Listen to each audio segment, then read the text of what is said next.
妃子只是在宫里吟了一首诗，就被打断4肢塞进了酒缸，再加入几条毒蛇，就成了宫内有名的贵妃酒。这是我酿的第99坛贵妃酒，也是我杀的第99个穿越女。她们和我一样，都想攻略皇帝，完成任务。和我一起酿酒的小太监突然笑盈盈地问我：“云上姐姐，你说这宫里还有穿越女吗？”我和一旁的望舒对视一眼，看到了彼此眼中的恐惧。望舒低着头检查酒坛上的风泥，我冷冷地瞥了小太监一眼：“少管别人的事，嫌脑袋在脖子上太安稳了吗？”从一开始，我和望舒就努力把自己营造成这里的人，一向低眉顺眼、卑躬屈膝，从不展示超过宫女身份的智慧。小福子垂了下自己的头，有些不好意思：“姑姑教训的是，小的一定反省。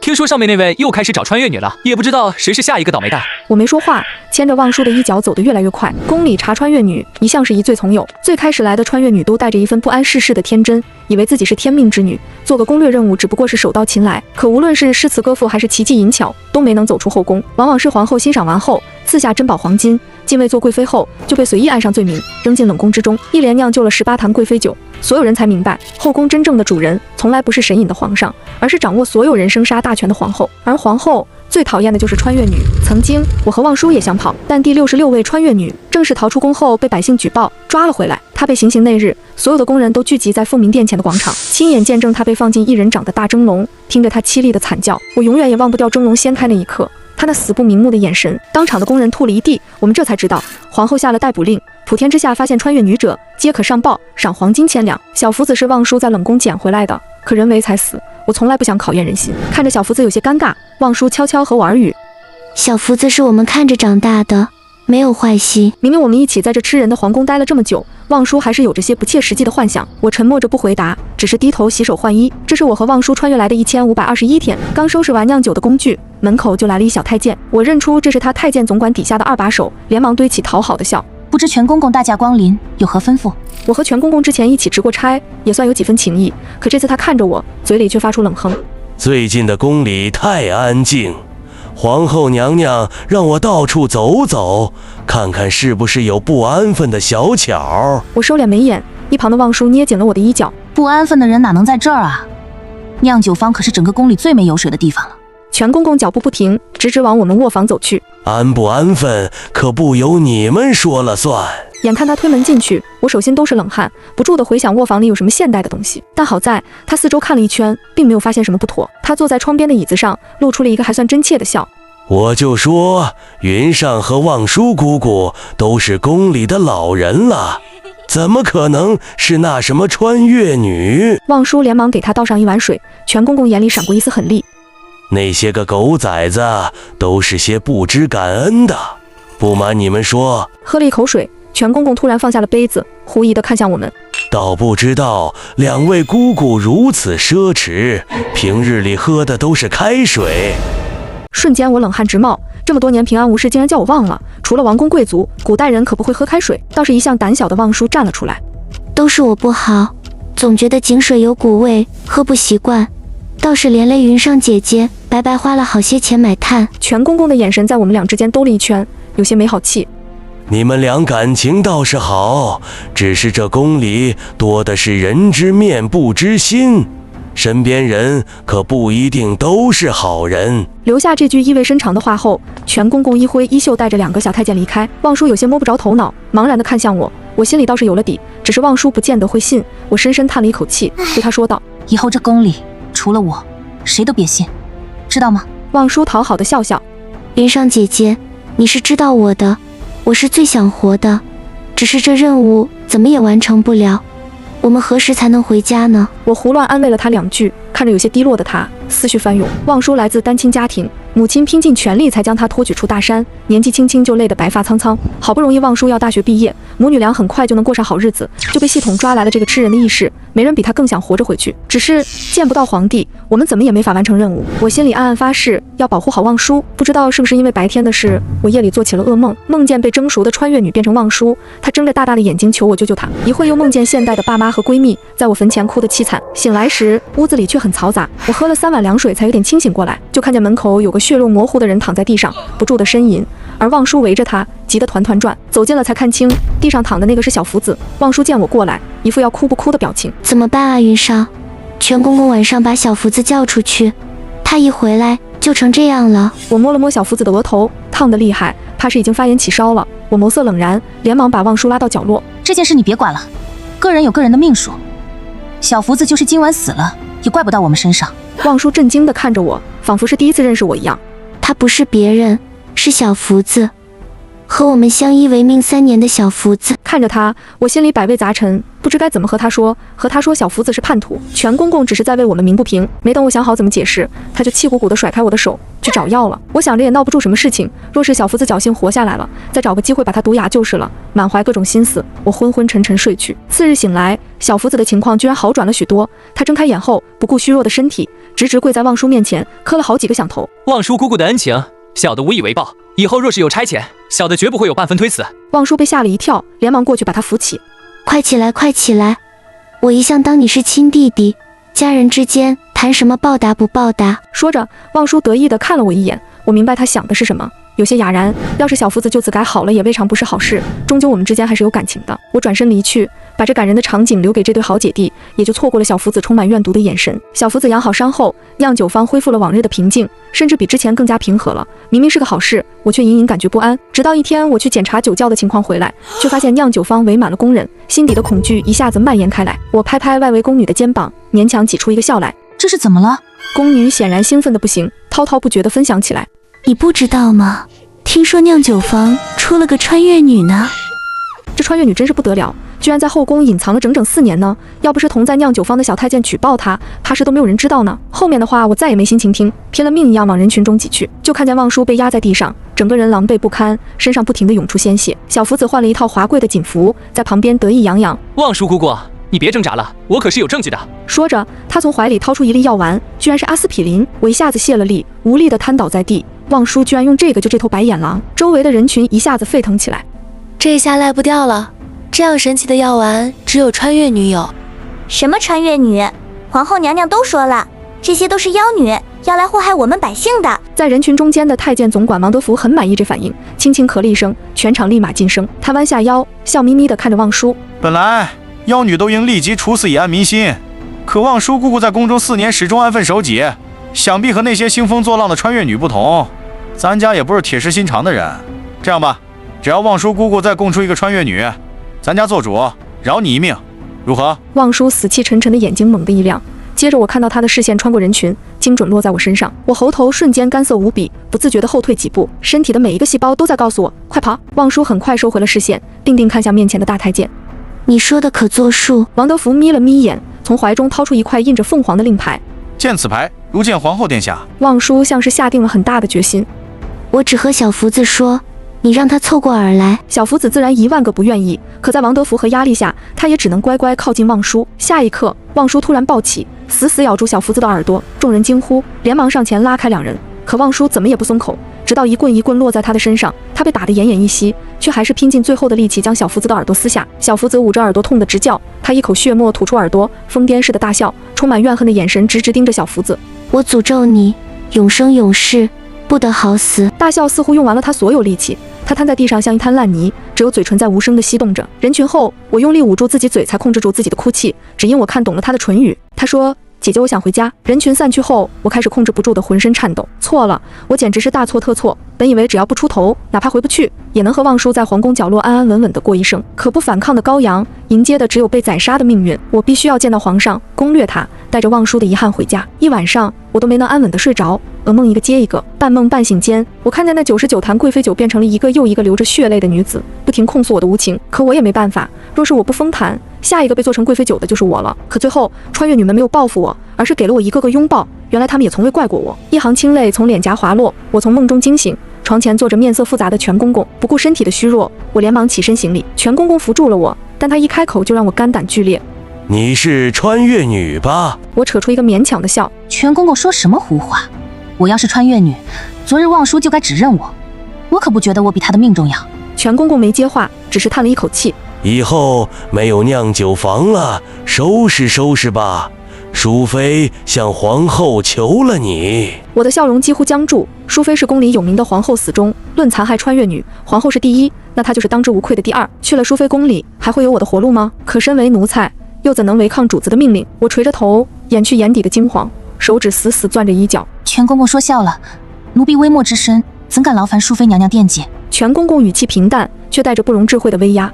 如今这种形势，淑妃愿意保你，你就乐吧，别想那些有的没的了。赶紧收拾收拾东西，半个时辰后咱家来接你。酿酒坊的东西少得可怜，几件就衣，一块望叔从现代带来的磨得发亮的塑料发卡，我把发卡塞进衣襟，紧贴着心口，那里还留着望叔最后的温度。半个时辰后，全公公准时出现，我跟在他身后，面无表情的一步步走出酿酒坊。这里曾是我和望叔的避风港，如今只剩下一地鸡毛。来到淑妃的锦汐宫，全公公领着我来到店门前，进去吧，娘娘在等你。我深吸一口气，推门而入。淑妃斜倚在铺着软垫的贵妃榻上，面容精致，眉眼间却带着一丝挥之不去的阴郁。我连忙跪下行礼，奴婢云裳，参见淑妃娘娘。淑妃没让我起身，而是沉默了许久，久到我膝盖发麻，才缓缓开口。知道皇后为什么要针对穿越女吗？我一头雾水，不敢抬头，也不敢回答。见此，淑妃嗤笑一声，从榻上起身，缓步走到我面前，只有两人能听到的声音说：云裳，你不会以为你隐藏得很好吧？要是没有我，你今晚就该下去陪你的好姐妹了。她的声音有些轻佻。当然是因为她是重生的啊，我们本可以不来这个鬼地方的，都怪她。温热的气息喷在耳廓，我浑身一僵，猛地抬头，却撞进她那双布满红血丝的眼睛里。她的眼神有一种近乎决绝的疯狂，还有浓重的疲惫和恐惧。淑妃直起身，声音恢复了平静：我会帮你活下来的，就当是同为老乡的一点点帮助吧。我如遭雷击，死死地咬住下唇。她居然也是穿越女，似乎看出了我的震惊，她轻笑了声：我知道你在想什么，你觉得我是皇后的狗，帮着她残害同类。可我也没办法，为了活，我只能当她的狗。我还有爸妈，还有妹妹在家里等着我，我不能死，你知道吗？她顿了顿，抬手揉了揉眉心，眼底闪过一丝痛苦。在她眼里，我看到了深深的愧疚，可这愧疚不足以抵消她手上的鲜血。皇后她骗了我，在她的掌控下，我永远也没法完成攻略。望叔死了，你是宫里最后一个穿越女，而我需要一个助力，一个和我一样想活着回家的助力，你懂吗？我为什么要帮你？我终于开口，声音干涩沙哑：你害死了那么多姐妹，我怎么能信你？淑妃笑了，笑容里隐隐透出一股疯狂。就凭你的小命现在握在我的手里，我们现在就是砧板上的鱼肉，只有联手才有一线生机。淑妃轻轻抚摸着自己的小腹，脸上露出一丝温柔。而且我怀孕了。我猛地看向她的小腹，那里还平坦如初，看不出任何怀孕的迹象。淑妃像是知道我在想什么，自顾自开口道：这才刚1个月，还看不出来。最重要的是，皇后没有生育能力，她也绝不允许宫里其他人生出孩子，这是我们最后的筹码了。我知道你手上有药，我要你保护我，直到生下这个孩子。我的呼吸不由粗重了几分，宫里唯一的孩子确实是极其重要的筹码。我沉默了许久，终于点了点头。我可以和你合作，但我有一个条件，小福子和王德福必须死。淑妃毫不犹豫地答应。没问题。小福子纳斯见利忘义，留着也是个祸害。王德福是皇后的心腹，早晚也要除了。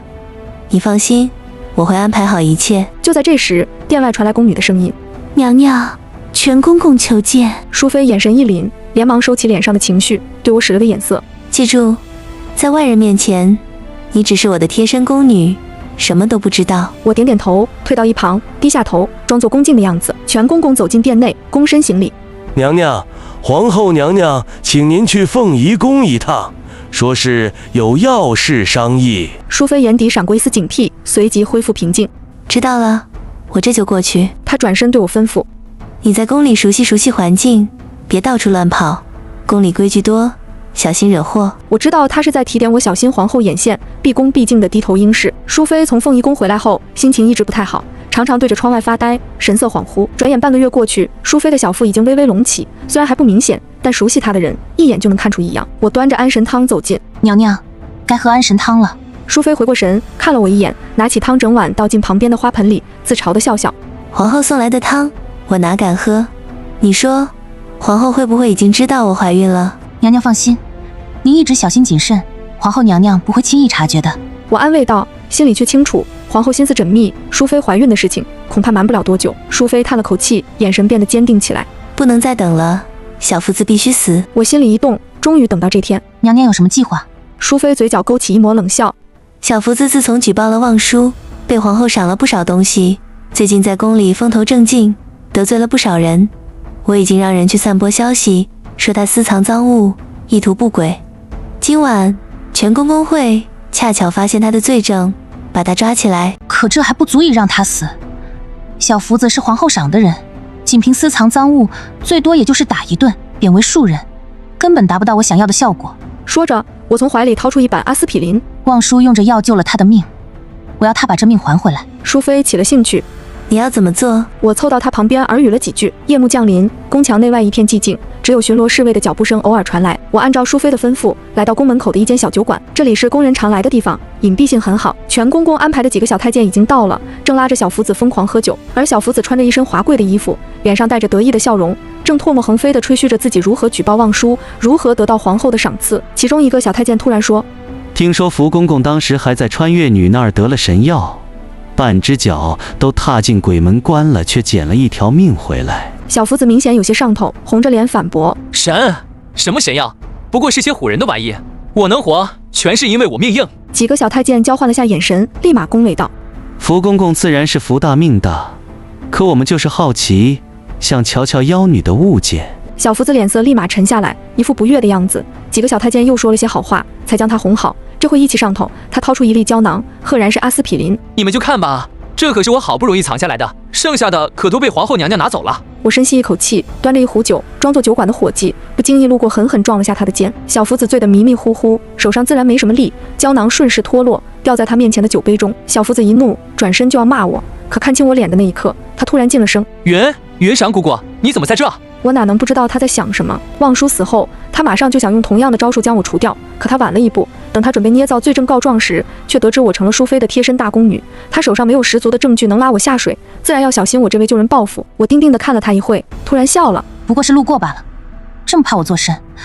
难道是做了亏心事？”没等他支支吾吾个1、2、3来，我甩袖离去。这种白眼狼，你若是用权用势压他，他倒是会老老实实；可若你付出真心，他却会反咬你一口。我走后，小太监立马端上酒杯：“福公公，别管那么多了，先喝酒，先喝酒。”小福子没有怀疑，接过酒杯一饮而尽。不错不错，这酒确实好喝。他笑着说道，又给自己倒了一杯。我在角落看着他一杯接一杯的喝酒，心里恨意翻涌。望舒临死前的眼神一遍遍在我脑海中回放，这份罪是小福子应得的。回到淑妃宫，我向淑妃复命。淑妃听了，满意地点点头：“很好，接下来我们就等着看好戏吧。”接下来的2天，我一直关注着小福子的消息。第1天，他还好好的，只是有些头晕乏力。第2天，他就开始吐血，被抬回了住处。到了第3天，宫里就传来了消息，小福子药石无医，暴毙身亡。听到消息的那一刻，我正在给淑妃捶腿，我的手顿了一下，随即恢复了正常。淑妃抬头看了我一眼，嘴角勾起一抹意味深长的笑：“他死了，你心里是不是很高兴？”奴婢只是觉得善恶终有报，娘娘不觉得吗？淑妃没说话，我知道她从未真正信任我，真如我从未真正相信过她。她让我帮她除掉小福子，对抗皇后，却始终死死攥着接触皇帝的机会，连让我远远看上一眼都不允许。无非是想把我这枚棋子牢牢捏在手心，不给我一丝跳出棋盘的可能。可我也有自己的算盘，攻略皇帝，活着回家，这条路只能靠自己。淑妃为了避开皇后的眼线，借口身体不适，减少了外出的次数。而我借着打理她寝院花草的由头，开始暗中寻找单独面见皇帝的机会。宫里人都知道，皇帝体弱，常去御花园的暖亭静养。这日午后，我算准了时辰，借口采撷新鲜花瓣为淑妃制香，悄悄溜到了御花园。暖亭里，一个穿着明黄色长服的男子斜倚在榻上，身形消瘦，脸色苍白，正闭目养神。阳光洒在他身上，衬得他眉眼温和，宛如无害的文人墨客。可当我走近时，他突然睁开眼，那双漆黑的眸子像深潭，带着一种洞悉一切的冷漠，瞬间让我浑身汗毛倒竖。那是捕食者打量猎物的眼神，我心头一紧，下意识的后退。就在这时，他开了口，声音沙哑，带着一丝病态的慵懒：“你是哪个宫的宫女？”我膝盖一软，连忙跪下行礼：“奴婢是淑妃宫的，前来为娘娘采花制香，惊扰了陛下，还请陛下恕罪。”他没让我起身，只是静静地看着我，目光在我身上扫来扫去。他轻笑一声，笑容里带着玩味：“淑妃功德，淑妃最近倒是安分，怎么派了你这么个毛躁的宫女出来？”说着，他伸出手扶起我：“别怕，起来吧，朕可不是什么洪水猛兽。”冰凉的手指擦过我的手臂，我却像是被灼烧了一般，我不敢抬头，也不敢回话，只觉得后背冷汗直流。明明他的语气是温和的，我却感到背后一阵阵发凉。我连忙跪下，狠狠磕了几个响头：“陛下恕罪，奴婢并非有意冲撞。”他的手放开了，许久，他才冷冷地说道：“滚吧！”我如蒙大赦，又磕了个头，起身快步逃走，连采花的篮子都忘了拿。直到跑出御花园，听不到他的声音，我才扶着宫墙大口喘气，心脏狂跳不止。这个皇帝比皇后更可怕。我惊魂未定地回到淑妃宫，刚踏进院门，就听到殿内传来一阵慌乱的脚步声，宫女们脸色惨白地跑来跑去，嘴里喊着娘娘不好了。我心里一沉，快步冲进正殿，只见淑妃躺在榻上，脸色青紫，嘴唇发黑，气息微弱，像是中了剧毒。全公公站在一旁，脸色凝重地指挥着宫女去请太医。娘娘，我扑到榻边，握住她冰凉的手，心里又急又乱。难道是皇后动手了？如果她死了，我又该怎么办？就在这时，淑妃突然睁开眼，飞快地对我使了个眼色，然后又闭上眼睛，继续装作昏迷的样子。我一愣，随即反应过来，这是她的谋划。太医匆匆赶来，诊脉后眉头紧锁，只说淑妃中了一种慢性毒，需要静养，切不可受扰。全公公立刻大怒：“你们都是干什么吃的？娘娘中毒了，你们居然无一人察觉！娘娘养你们是吃干饭的吗？”随即，全公公以保护淑妃静养为由，下令封闭淑妃宫，任何人不得随意进出，为期3个月。殿内只剩下我们3人时，淑妃才坐起身，擦掉脸上的伪装，长长的舒了口气。可算是结束了，再不让自己消失一段时间，我都怕自己等不到孩子出生那天了。娘娘早就计划好了。淑妃点点头，眼底难得有了几分轻松。怀孕的消息迟早会暴露，与其被动挨打，不如主动避世。这3个月足够我稳住胎相，也能看看皇后的反应。我看着她，心情有些复杂，哪怕出卖良心爬上高位，她依旧需要用各种手段自保。皇后那边咱家来应付，娘娘放心静养，宫里的事儿由我盯着。淑妃点了点头，看向我：“这3个月你也留在宫里，别出去惹事。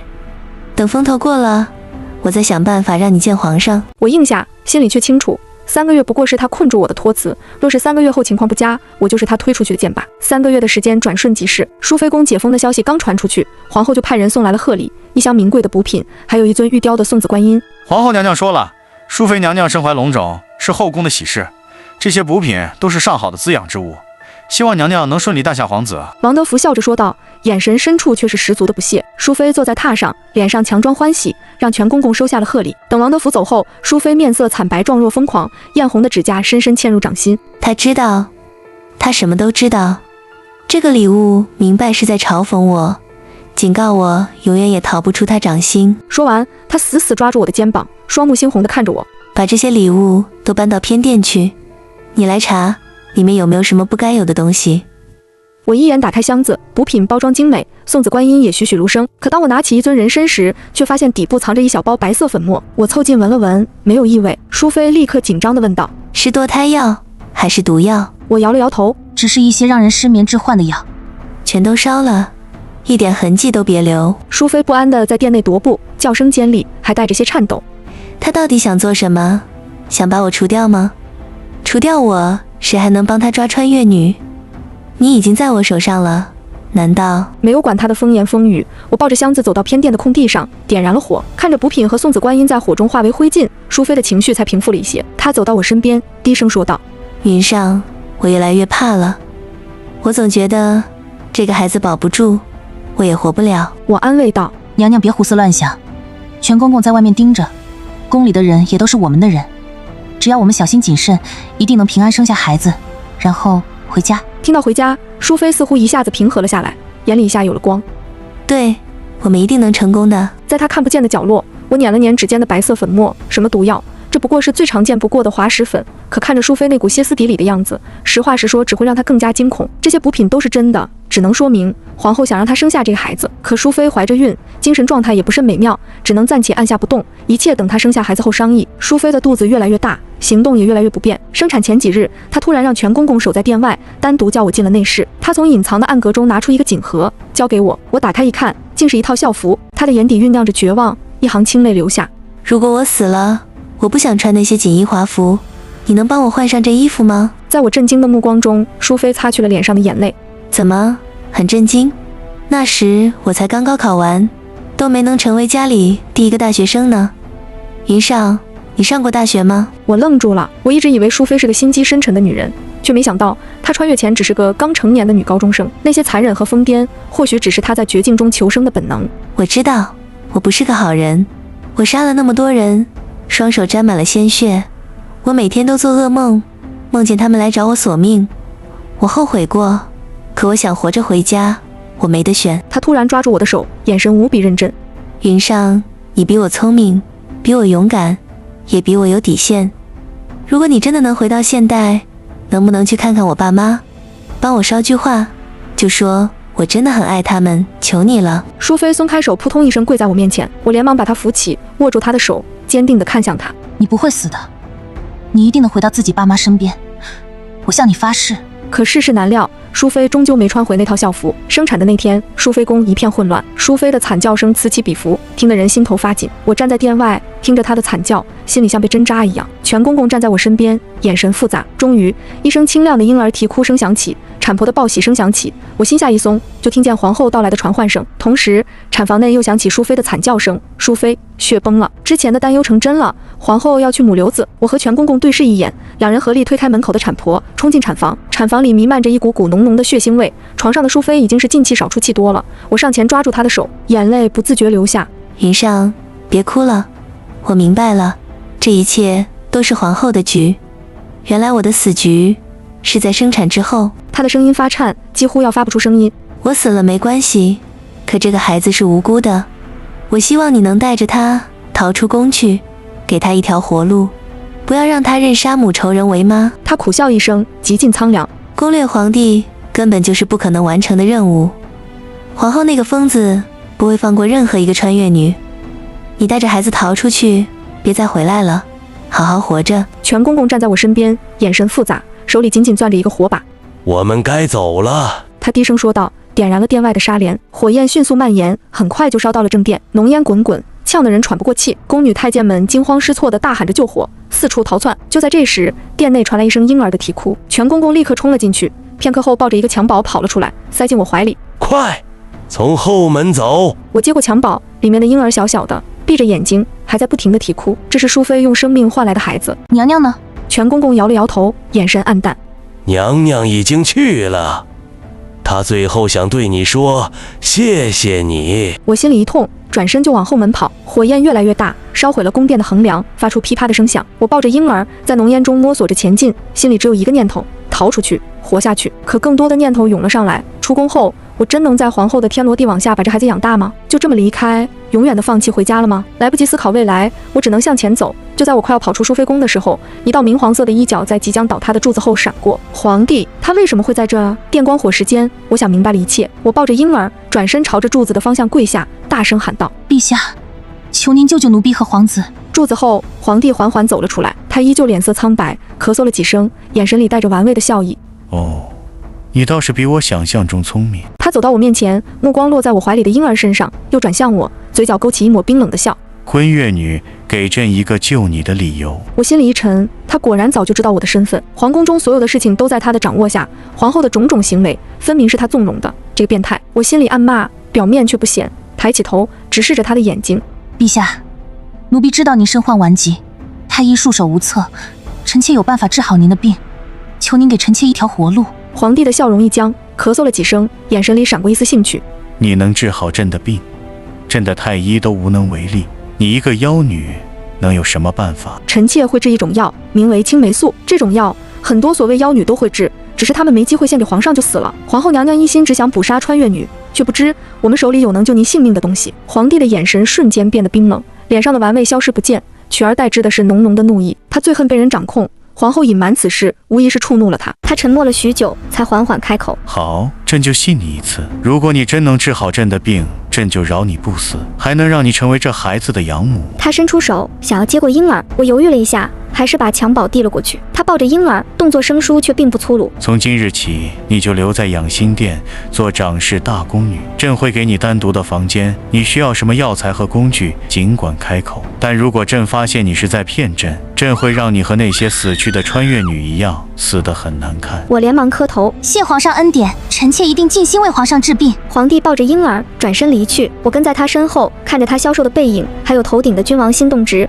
我心里清楚，这不是救赎，而是另一场豪赌。但我早已别无选择。成为养心殿掌事大宫女后，我开始制备青霉素。说实在的，我只有5、6分把握，毕竟我也不是医学生。但我的运气不错，皇帝的病在青霉素的作用下日渐好转，咳嗽减轻，脸色也添了几分红润，对我的信任愈发深厚，几乎对我言听计从。但我知道这一切不过是表象，他的心动值始终在60上不去。可我现在不在乎这些了，我要皇后和她手下的人付出代价。要除掉皇后，就要先剪去她的羽翼。我在心里默念芒德福的名字，怒火熊熊燃烧。这些年，他和皇后没少借穿越女的名号铲除异己，何不让她也死于诬陷呢？下定决心后，我开始暗中布局。这日清晨，我端着精心熬制的汤药走进内殿，皇帝刚醒，脸色上带着几分病后的苍白。我将药碗递上前，垂手立在一旁，看着他接过碗，指尖却悄悄捻住了藏在袖中的一小包白色粉末。那是我从宫外渠道弄来的慢性毒药，发作缓慢，症状却凶险，恰好能与皇帝之前的病症几分相似。等皇帝喝完药，我借口去收拾药碗，转身躲进偏殿，将那包粉末混着水悄悄服了下去。不过半炷香的功夫，毒性便开始发作。我只觉得腹中绞痛，喉头一甜，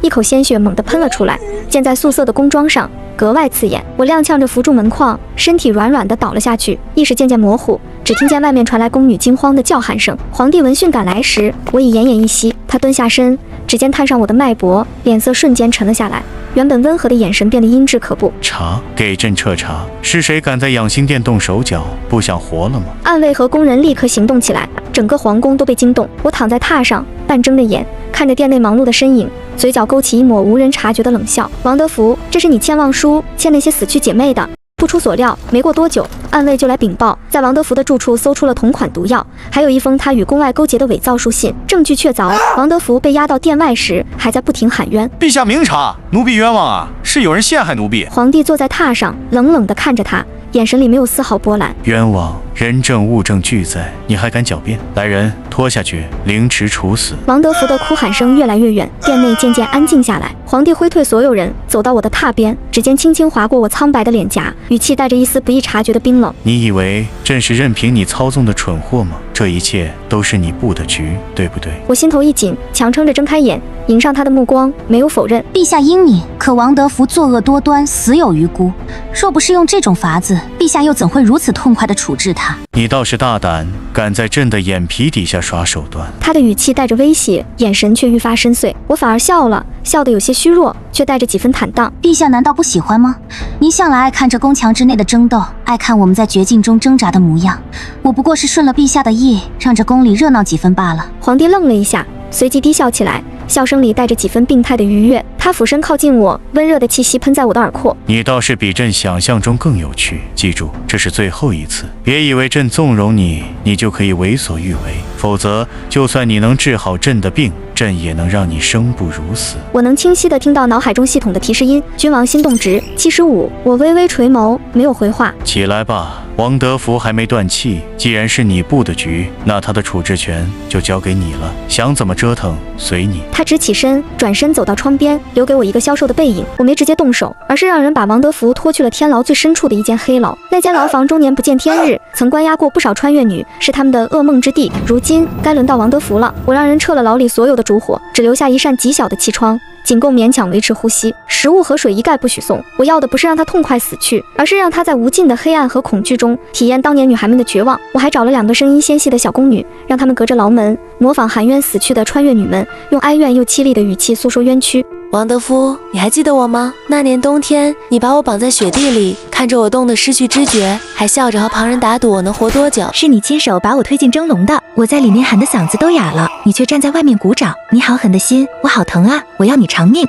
黑牢里没有任何声音，只有这断断续续的诉冤声在空旷的空间里回荡，像索命的冤魂。王德福一开始还在疯狂咒骂，拍打着牢门大喊自己冤枉，可没人理会他。第一天，他的咒骂声还很响亮，第二天声音就变得沙哑无力，偶尔夹杂着惊恐的哭喊。到了第3天，他已经不敢再出声，只是缩在牢房的角落里，浑身发抖，嘴里不停念叨着饶命，我错了。我让人在气窗后悄悄观察，传回的消息说，他整日蜷缩着身子，双手死死捂住耳朵，却还是挡不住那钻心的诉冤声。他开始出现幻觉，一会儿对着空无一人的墙壁磕头求饶，一会儿又突然跳起来，挥舞着拳头胡乱打空气，像是在和看不见的敌人搏斗。第5天清晨，牢门被打开时，一股浓重的腥臭味扑面而来。王德福直挺挺地躺在冰冷的地面上，眼睛睁得大大的，瞳孔涣散，早已没了气息。处理掉王德福的尸体，我转身回了养心殿。阳光透过殿门洒进来，照在我的身上，却驱不散心底的寒意。王德福死了，下一个就该轮到皇后了。而我知道，想要扳倒她，还需要等一个最合适的时机。借着给皇帝汇报病情的机会，我无意中提起：陛下，近日奴婢去御药房取药材，听闻宫外有些流言，说如今朝堂之上只识楚家人，不知有天子。想来是皇后娘娘母家权势太盛，才让百姓有了这般议论。我垂着头，语气平淡，仿佛只是在陈述一件无关紧要的小事。可话刚说完，就明显感觉到殿内的空气冷了几分。皇帝握着茶杯的手紧了紧，指节泛白，眼底闪过一丝阴鸷。哦，竟有此事。他的声音听不出情绪，可我清楚，这种被架空的流言最能刺痛他敏感多疑的心。我悄悄抬眼，见他神色凝重，继续添柴加火。奴婢也是偶然听闻，本不敢在陛下面前妄言。只是皇后娘娘向来强势，这些年借着捕杀穿越女的由头清除异己，楚家的势力也越发稳固。如今王德福一死，皇后娘娘没了左膀右臂，怕是会更急于巩固权势。我顿了顿，故意压低声音，带着几分担忧说道：更要紧的是，陛下，奴婢制备青霉素时才想起，之前那些穿越女来自各行各业，保不齐就有其他人也懂提取之法。皇后娘娘一心只想将穿越女赶尽杀绝，却从未想过这些人或许能为陛下所用。万一有懂青霉素的穿越女落在楚家手中，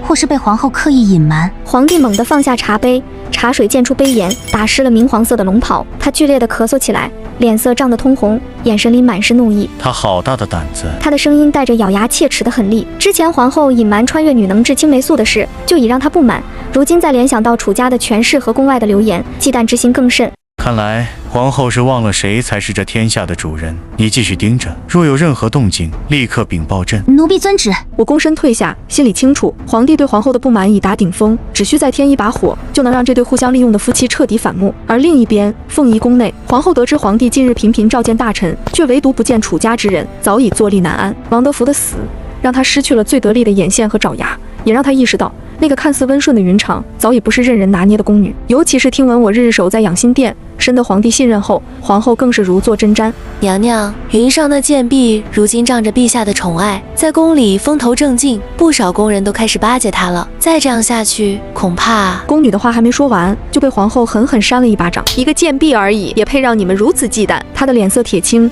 眼底满是疯狂的恨意。去，把刘嬷嬷叫来。刘嬷嬷是皇后的心腹，一手毒术出神入化，之前不少穿越女都死在她手里。不多时，刘嬷嬷躬身走进殿内。娘娘有何吩咐？你去办件事，把这个给养心殿的云裳送去，记住做得干净点，别留下任何痕迹。皇后从袖中掏出一个小巧的锦盒，里面装着一枚红色的药丸，散发着淡淡的衣香。刘嬷嬷接过锦盒，眼底闪过一丝狠厉。娘娘放心，奴婢保证让她悄无声息地消失。刘嬷嬷离去后，皇后走到窗边，看着窗外萧瑟的秋景，嘴角勾起一抹阴冷的笑。她绝不允许任何人威胁到自己的地位，哪怕是皇帝宠信的人也得死。而她不知道，这一切都被皇帝的暗卫看在眼里，如实禀报给了皇帝。养心殿内，皇帝将暗卫的禀报告知我时，语气冰冷。他倒是急不可耐了，你想怎么处置？我垂手说：陛下，皇后娘娘毕竟是中宫之主，背后的家族更是枝繁叶茂，直接处置恐引朝臣非议，不如先斩其根，再缓缓图之。不出3日，朝堂之上便掀起了轩然大波。皇帝的心腹大臣率先发难，在朝会上当众弹劾楚家子弟贪赃枉法，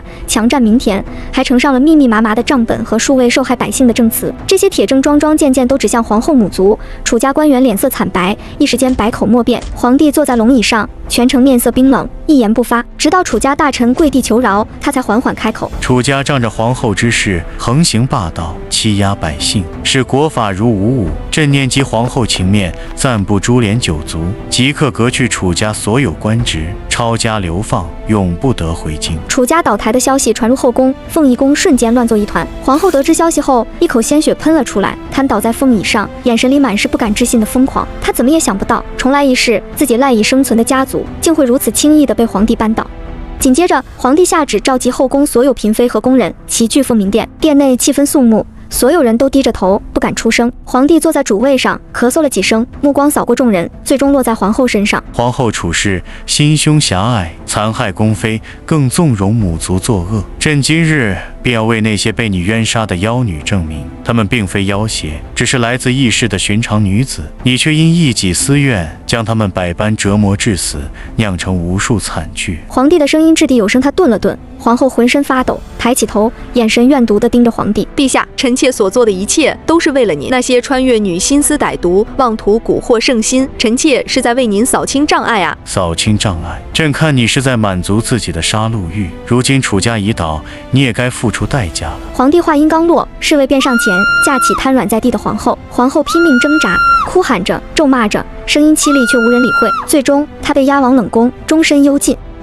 皇后被幽禁在冷宫的第3日，我奉皇帝之命前来送些御寒的衣物。刚踏进殿门，就见皇后蜷缩在冰冷的地面上，凤袍被撕扯得不成样子，华贵的头饰散落一地，头发枯槁地贴在脸上。可她看到我时，没有预想中的疯癫哭闹，反而缓缓抬起头，那双曾经盛满权势与狠厉的眼睛，此刻竟透着一种诡异的平静。你来了，是来看我笑话的，对吗？我将衣物放在一旁的石桌上，没有靠近。皇后娘娘如今的下场，皆是咎由自取。咎由自取。她突然低笑起来，笑声越来越大，最后变成凄厉的哭喊。我到底做错了什么？她猛地爬起来，扑到门边，被侍卫拦住，双手死死抓着冰冷的门框，指节泛白。你们这些穿越女，凭什么一来就能夺走我的一切？上一世我是世家嫡女，自幼学习3从4德，规行矩步，好不容易嫁入皇家，以为能荣享一生。她的声音带着血泪，眼神飘向遥远的虚空，像是在回忆那些不堪的过往。可岑柔来了，她会唱那些靡靡之音，会说那些稀奇古怪的话，甚至敢顶撞皇上，忤逆太后。凭什么皇上就偏偏宠她？他为了她遣散后宫，让我这个正牌皇后灰溜溜的回了家。她的声音陡然拔高，带着无尽的怨恨。民间的流言蜚语像刀子一样扎我，说我善妒，说我无能。身为贵女，连个普通农女都比不过。族老为了所谓的家族尊严，把我绑在祠堂，用白绫送走我的性命。你知道那种窒息的痛苦吗？我看着他们冷漠的脸，心里只有一个念头：我好恨，我恨岑柔，恨那些追捧她的人，更恨那个薄情寡义的皇帝。她的眼泪汹涌而出，顺着脸颊滑落，砸在地上。老天有眼，让我重生了。我学着岑柔的样子撒娇，说些新鲜话，抢先一步抓住了皇帝的心。我杀了岑柔，以为这样就能永绝后患。可你们为什么还要来？他转头瞪着我，眼神疯狂。一个又一个穿越女带着和岑柔一样的眼神，一样的自信，好像这皇宫这天下都该是你们的。我怕了，我真的怕了。我怕你们再抢走我的一切，怕我再一次死得那么屈辱。我杀他们不是因为我残忍，是因为我想活。怕我只是想守住我好不容易得来的一切，有错吗？我平静地看向他，有错。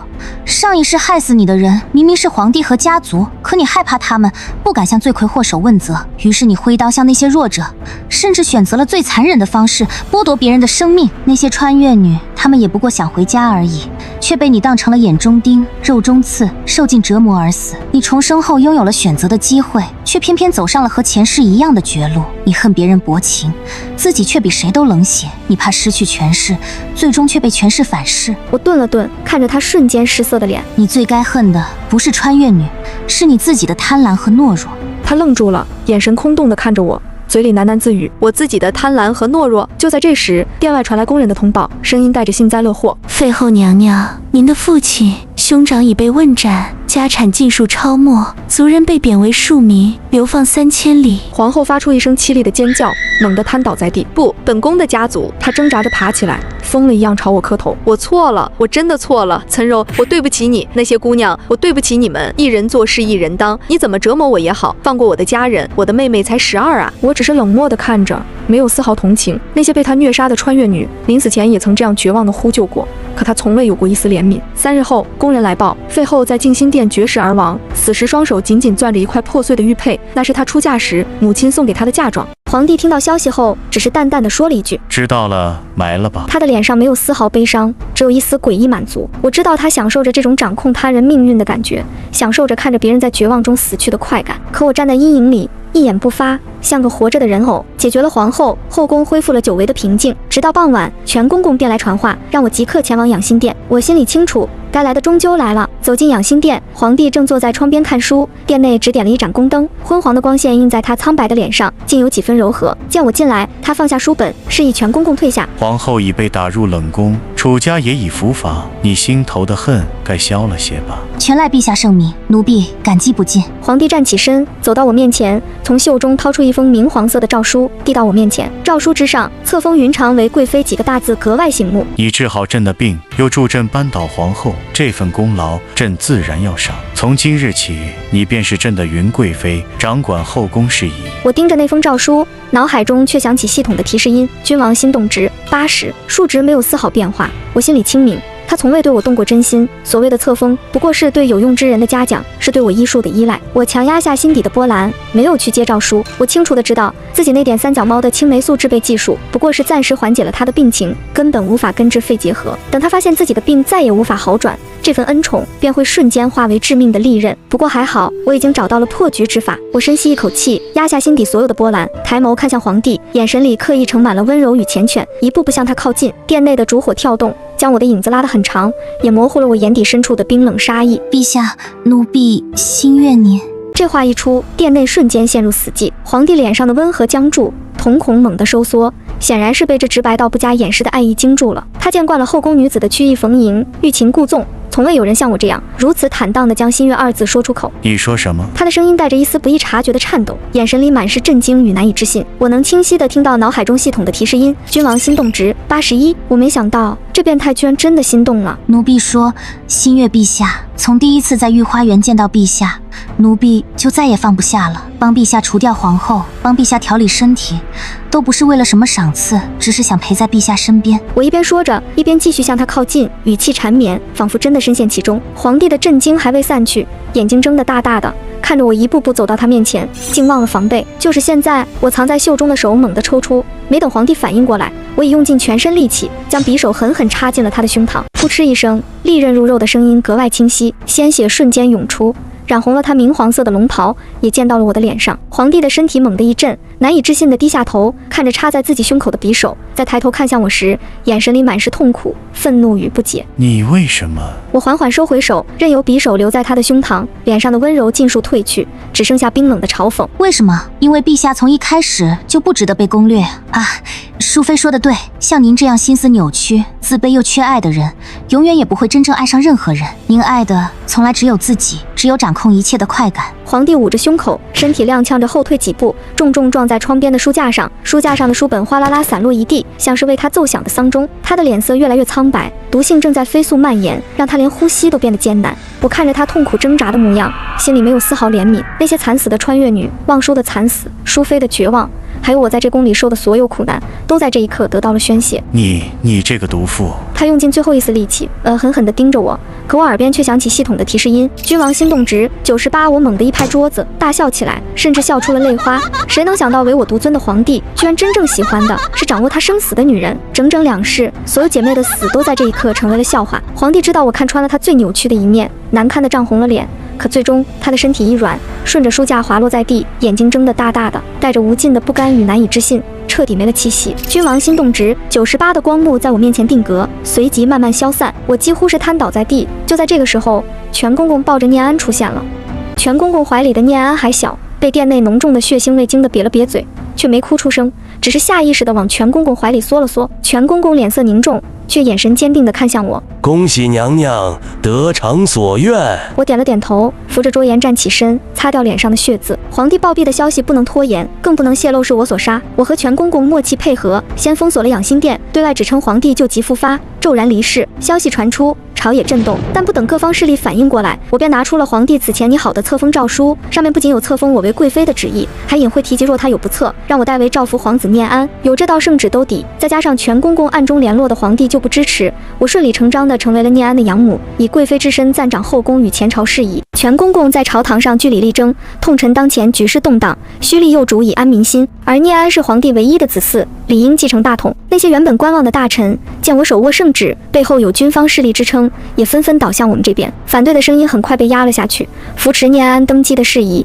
紧锣密鼓地推进起来。我则以摄政太后的身份坐镇后宫，稳定宫内人心。这段时日，我褪去了往日的隐忍与怯懦，行事雷厉风行。但凡有疑心的宫人或嫔妃，都被我以雷霆手段处置。后宫很快便服服帖帖。登基大典那日，阳光正好，念安穿着小小的龙袍，被全公公扶着，一步步走上太和殿的龙椅。他还不太懂皇帝意味着什么，只是好奇地四处张望，目光扫过阶下的我时，眼睛亮了亮，伸出小手想让我抱。就在这时，我脑海中突然响起熟悉的系统提示音，久违的光幕重新浮现，上面的文字清晰无比：君主心动值100。我先是一怔，随即忍不住大笑起来，笑得眼泪都快出来了。原来如此，有什么比孩童对母亲纯粹的依赖与喜爱更能达成这心动值的满格呢？那些所谓的攻略技巧、曲意逢迎，在这份纯粹面前，竟如此可笑。光幕闪烁了几下，系统的机械音再次响起。攻略任务圆满完成，鉴于本任务难度评级为 S+，系统将为宿主发放超额奖励现金10亿，奖励将直接存入宿主现代银行账户，是否确认领取？10亿现金足以让我在现代衣食无忧，过完顺遂的一生。可我看着光幕，毫不犹豫地摇了摇头，对着空气轻声说道：“我不要这10亿奖励。”宿主确定放弃奖励，是否需要重新考虑？我确定，如果系统真的能满足我一个愿望，我不求富贵，只求让曾经死在这个世界的所有穿越女姐妹都能平安回到她们自己的世界，回到她们亲人身边。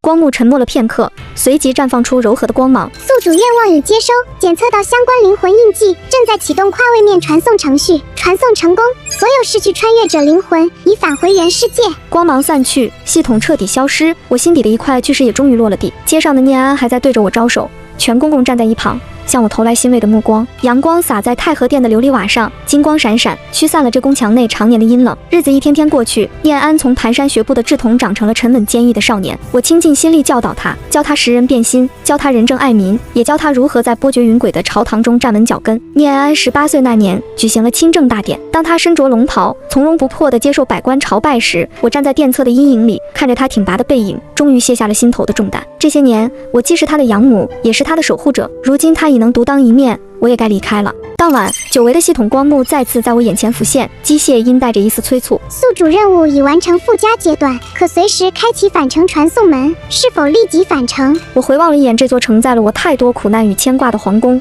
最终点了点头。柔和的光芒包裹住我，身体渐渐变得轻盈。再次睁眼时，熟悉的阳光透过窗帘缝隙洒在脸上，空气中弥漫着淡淡的饭菜香。我猛地坐起身，发现自己正躺在老家的卧室里。客厅里传来爸妈的交谈声，夹杂着切菜的声响。我赤着脚跑出去，就看见妈妈正在包饺子，爸爸在一旁帮忙摘菜，两人有说有笑，眉眼间满是温馨。爸妈，我喉咙发紧，眼泪毫无预兆地涌了出来，快步冲上去，狠狠抱住了他们。熟悉的温度，熟悉的气息，让我紧绷了10几年的神经瞬间崩塌。妈妈被我抱得一怔，随即放下手里的饺子皮，轻轻拍着我的背，语气带着担忧：“傻孩子，怎么了这是？睡醒了就哭，是不是做噩梦了？”爸爸也放下手里的菜，摸了摸我的头，满眼关切：“是不是工作太累了？别给自己太大压力。”我埋在他们怀里，哭得不能自已，嘴里含糊地说着：“我想你们，好想好想。”脑海中关于那个世界的记忆正在飞速淡去，只剩下一种失而复得的庆幸。我努力想抓住那些记忆，想记住望舒最后的嘱托，想记住念安的笑脸，可那些画面就像沙粒一样从指缝中溜走，